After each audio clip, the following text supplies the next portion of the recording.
Fungus, tip burn. Fungus, tip burn. Humidity. Masyado siyang tedious gawin, no? So, ang hawak ko po mga kapurman, ang tawag po dito ay hygrometer. Precision hygrometer. Best practice po pag meron kayong ganito is per greenhouse. Kada greenhouse po, dapat meron kayong ganito. At least dalawa. Depende sa laki ng greenhouse nyo. Isa sa harap, isa sa likod. Parang ganon baga. Kasi if magre-rely ka lang sa isa nito, siya magiging precise baga. For me lang yun mga kapurman. Again, hindi ako expert, hindi din ako naka-lab gown at wala din akong team ng mga matatalino. Ako lang to, no? Okay, so pag-usapan natin ang relative humidity. So, focus lang tayo sa lettuce. So, kung nakikita nyo ito mga kapurman, meron nakalagay dyan, dry, perfect, humid. So, yun lang yung titingnan nyo. Ang ideal na relative humidity mga kapurman is nasa range nitong 50. Okay? So, ibig sabihin, ano bang humidity?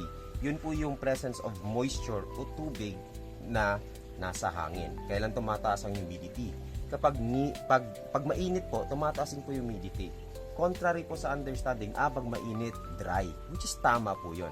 However, kapag malapit po kayo sa bodies of water, mga ponds, or anything, let's say, umulan tapos umaraw, umulan tapos umaraw, kahit mainit po yan at tirik ang araw, pwede pong mataas ang humidity. Bakit? Kasi nagkakaroon po ng evaporation up to precipitation. So medyo science na yan mga kapurman. Wala di kinibawa na. Pero yun po siya. Ibig sabihin, itong tubig na to, kapag naiinitan mga kapurman, no, syempre nag-evaporate, humahalo sa moisture ng hangin. Ito mataas ang humidity. At bakit natin inaaral ang humidity at bakit ko sinasabi sa inyo ito? Kasi yan yung breeding ground ng fungus.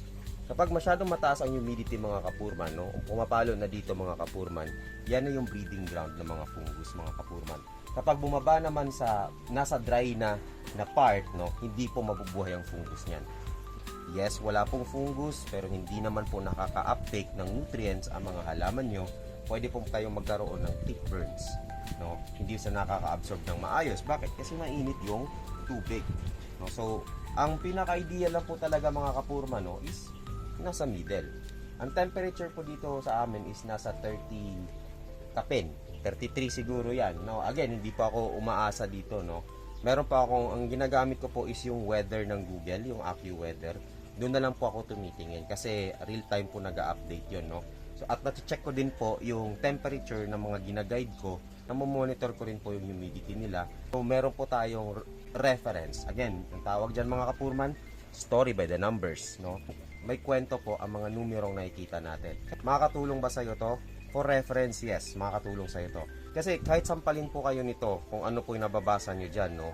Kung hindi nyo rin po alam paano po i-manage ito, no? Medyo wala rin po siyang kwenta. Okay, so, paano ba i-manage ang mga ganitong readings? Kapag po masyadong dry, kaya po yung mga ibang mga growers natin, meron pong misting na ginagawa. Baka po kasi nagpo-fall na yung humidity nila pababa.